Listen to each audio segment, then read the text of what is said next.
tema, então, dentro daquela conversa, a gente falou sobre várias coisas de história da religião, de ciência da religião. A gente deu uma pincelada em várias coisas, e agora a gente vai pegar uma delas e vai ser mais profundo, é isso? Exatamente, que é a história da Bíblia. Não a história que a Bíblia conta, mas a história disso que a gente chama de Bíblia. Da feitura, Como da é que a gente passou a ter algo mais ou menos parecido com isso aqui, né? Posso jogar para essa câmera do meio? Olha aqui. Então, hoje a gente tem isso aqui, a gente chama isso aqui de uma Bíblia, né? Tem alguns textos aqui dentro e tal. Tem Bíblia comentada, tem Bíblia histórica, né? Que dá o contexto histórico, mas basicamente é isso, né? Ó, aqui tem essa é especificamente uma Bíblia de estudos e tal, com notas de rodapé. Mas a gente vê isso e reconhece como uma Bíblia, né? Mas se você entregasse um objeto desse, assim, sei lá, para uma pessoa dos tempos de Davi, de Salomão, de Jesus, eles não reconheceriam isso aqui. Verdade. Isso não existia nem nos tempos de Jesus, né? Mas a gente vai falar sobre isso, sobre Jesus várias não outras andava coisas. com uma Bíblia debaixo do braço, né? Não andava. O próprio objeto mesmo, isso aqui, né? Que a gente chama de livro. Quando a gente fala de livros na antiguidade, muitas vezes eles eram em rolo, né? É outro formato até. E isso aqui, na verdade, é um códice. É um tipo de suporte de escrita específico. Como assim, códice? O que é um códice? O que é um códice? São várias folhas que estão costuradas dentro de uma capa e de uma lombada. Aqui, né? Você tem a lombada, e aí você pode colar ou costurar essas folhas na lombada e prender isso dentro de uma capa e uma contracapa. Entendi. Aqui são vários livrinhos em forma de... sei lá, né? Alguns livros aí são colados e isso, são não colocados... precisa ser exatamente essa forma de editoração, né? Mas esse tipo, assim, você tem uma capa, uma contracapa e folhas dentro coladas na lombada, isso é um códice. Entendi. Agora, quando você fala assim, Jesus pegou o livro de Isaías e leu na sinagoga, ele não vai pegar um objeto desse tipo. Como que era? Ele vai pegar um rolo, depois eu tenho até imagens, depois a gente pode depois mostrar. Coloca pra gente aí. O rolo que ele vai desenrolando, é um texto escrito em colunas, né? E aí você vai desenrolando e vai lendo, né? Não é um texto. Às vezes a pessoa imagina o rolo desenrolando assim, né? Eu sempre imaginei assim. Se ele for curto, existem rolos assim também. Você abre e lê, o texto está praticamente todo dentro. Mas se for um texto mais longo, você vai desenrolando. É como se fosse uma fita cassete, né? Sei. Que você rebobina e avança. Então você pega aquele rolo, vai desenrolando uma ponta, né? E enrolando a outra, para não ficar aquele negócio gigante. E você vai lendo as colunas que estão ali, né? Então, isso pode parecer meramente uma coisa assim, você pode escrever isso, pode colocar isso num rolo ou num códice, mas dá uma diferença. O resultado final, a relação que a gente tem com a Bíblia, varia dependendo da forma de suporte material que a gente dá para ela. Aqueles manuscritos do Mar Morto que foram encontrados, por exemplo, estão em formato do quê? De papiro? Isso é interessante de falar. Então a gente pode até falar dessa questão material, né? Já que a gente já entrou nesse assunto. Mas você quer falar agora ou a gente deixa mais pra frente? O que você acha? Vamos deixar mais pra frente, então.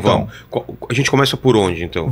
Eu acho que uma forma de começar de uma forma organizada é a gente pegar uma frase, né? Que é uma frase muito comum e aparentemente não polêmica, simples, que seria: a Bíblia é um livro sagrado. Exato, todo mundo concorda, ou pelo menos todo mundo fala isso. A Bíblia é um livro sagrado. Isso, você pode até discordar. A Bíblia é um livro considerado sagrado. Sagrado por um pra grupo. Quem? Isso. Mas assim, a Bíblia é um livro sagrado, é uma forma de falar assim, de algo, uma coisa bem simples de se falar sobre a Bíblia. Agora, cada parte dessa frase, a gente poderia dividir e trazer uma série de questões para elas e mostrar que isso é mais complexo do que parece à primeira vista. Então, por exemplo, a Bíblia é um livro sagrado? De qual Bíblia a gente está falando? Né? Se eu te perguntasse, por exemplo, a Bíblia, até indo para a segunda parte, né? A Bíblia é um livro sagrado, tá? Mas todo mundo sabe que a Bíblia são livros também, né? A própria palavra Bíblia vem de um termo grego plural que significa livros. Entendi. Daí vem biblioteca também. Daí vem a biblioteca também, exatamente. E a Bíblia é, de certa forma, uma biblioteca, né? Uma coleção de livros. Agora, ao mesmo tempo, a gente lida com a Bíblia como se fosse um livro. Tem uma relação singular com ela também, né? E se eu perguntasse assim, quantos livros tem na Bíblia? Quantos você diria? Se o protestante vai falar um número de livros, o católico, por exemplo, vai falar outro número. Não sei se existe mais. Existem mais? E existem muitos mais.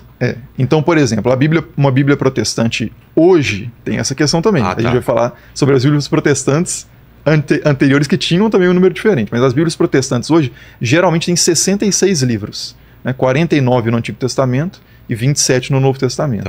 Se você pegar uma Bíblia como essa, né, que é uma Bíblia católica, ela tem 73 livros. Então tem 7 livros a mais, né, que são chamados de apócrifos pelos protestantes e chamados de deuterocanônicos pelos católicos. Se você pegar uma Bíblia ortodoxa grega ou ortodoxa russa, já tem alguns livros a mais. Além dos católicos. Nossa. Então, por exemplo, na Bíblia católica você encontra o livro de 1º e 2º Macabeus.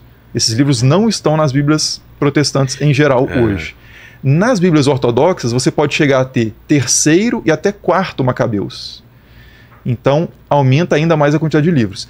E nas Bíblias etíopes, você chega a 81 livros, que incluem, por exemplo, o livro de Enoque, o livro dos Jubileus e alguns outros livros que são conhecidos também como livros apócrifos, mas para eles são livros canônicos. Entendi. Estão dentro. E mais uma coisa ainda, a Bíblia etíope ela tem 81 livros. Isso é fixo. Para qualquer pessoa da Igreja Ortodoxa Etíope que você perguntar, ele vai falar, a Bíblia tem 81 livros. E quais são esses 81? Aí varia. É mesmo? É. Então o número de livros é fixo. Mas quais são os livros, ainda hoje nas comunidades etíopes, cristãs, há divergências. Nossa. E isso não dá muito problema. Porque a ideia de cânon, de uma seleção de livros para eles, é menos fechada, é menos binária, no sentido ou é sagrado ou não é sagrado, do que, por exemplo, um protestante ou um católico. Para eles é mais aberta essa questão. Tem livros que são sagrados o suficiente para a gente ler. Tem livros que são muito úteis para a nossa prática, então a gente lê. Né? Então é menos binário, está dentro ou está fora. Não, tem um espaço ali para outros livros também. Né? Mas se o Lene puder pegar aí um arquivo que está logo na pasta inicial, que chama Cânon Comparativo 2, vê se tá, é mais ou menos esse o título. Eles têm o livro de Judas também, né? Tem... nas Bíblias em geral, todas vão ter a Carta de Judas, né? Nas Bíblias atuais, pelo menos. Era um livro disputado na Antiguidade, a gente pode falar disso depois. Mas existe o Evangelho de Judas. Exato.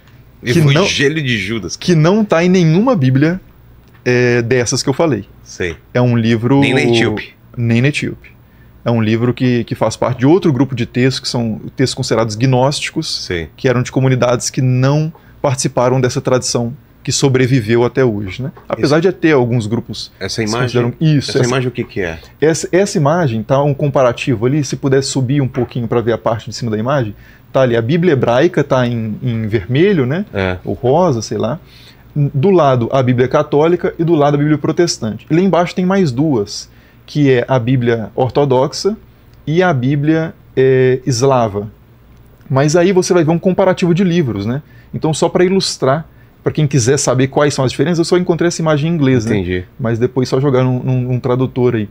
Mas então são basicamente só para mostrar essa diversidade realmente de livros. Então quando a gente fala assim, a Bíblia é um livro sagrado, a gente já está partindo do pressuposto de que a gente sabe de que Bíblia que a gente está falando. Mas isso depende de para quem você pergunta. E além dessas, tem várias outras. Né? Tem a Bíblia das igrejas armênias, das igrejas eslavas, que está aí, até está colocado aí. Né? E várias outras. Tem essa questão que eu falei de cânons mais abertos. Então, na Bíblia grega, por exemplo, está aqueles livros, mas você pode encontrar algumas comunidades dentro das igrejas ortodoxas gregas que têm uma quantidade de livros diferentes.